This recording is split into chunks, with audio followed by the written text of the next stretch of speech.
Today we get a closer look at some of our country's bravest citizens and heroes among us. It's a clear blue sunny day in New York City, and Frank Siller is walking towards the Freedom Tower in the heart of Manhattan. For the last 21 years, his mind goes back to a day that we'd all like to forget. I want you all to know. But he and his family are on a mission to make sure that September 11th is never forgotten.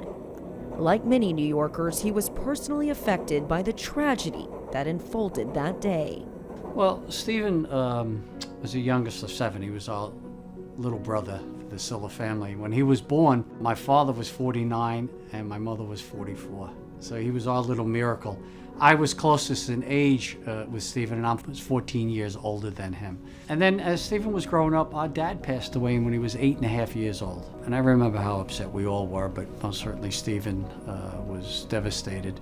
Raised by his older brothers, he was attracted to a life of service, in large part due to the influence of a family that took great pride in helping others. On September 11, 2001, Stephen was just finished his night tour in Squad 1 in Brooklyn. He was on his way home, actually, to play golf, but he heard on his radio scanner that the towers were hit. He drove back to his firehouse. His company had already responded, so he drove back to his firehouse and got his gear.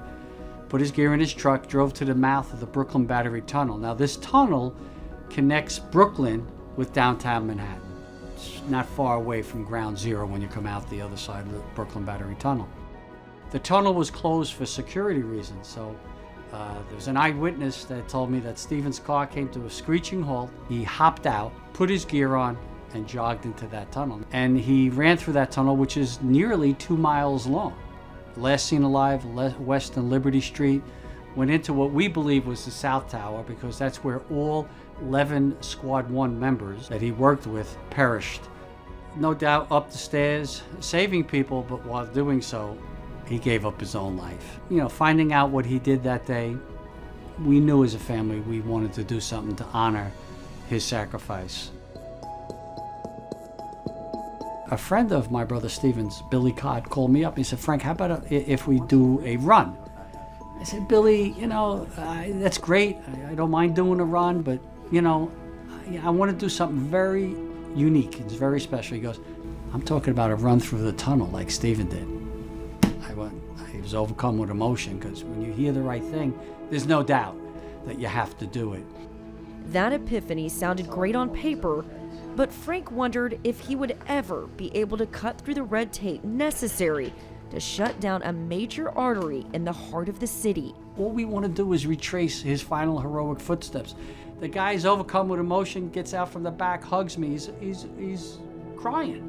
And he says, "We're going to get this done." He calls up somebody from the Bridge and Tunnel Authority. In 15, 20 minutes, we had the streets closed and the tunnel closed.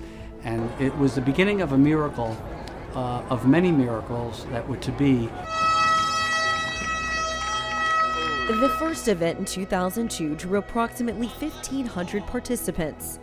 Now, 20 years later, the run is expected to draw upwards of 40,000, with people from all walks of life eager to be a part of honoring the fallen and giving back to the countless heroes who were born out of our nation's darkest hour. We have 2,500 West Point cadets that run in cadence.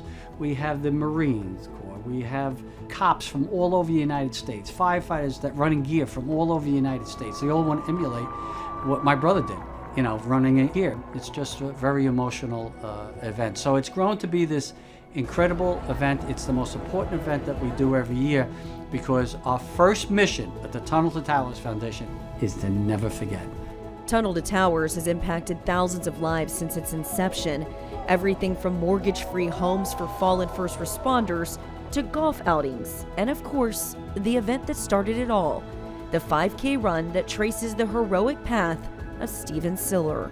Stephen Siller will be remembered as being a hero because he laid down his life for his country.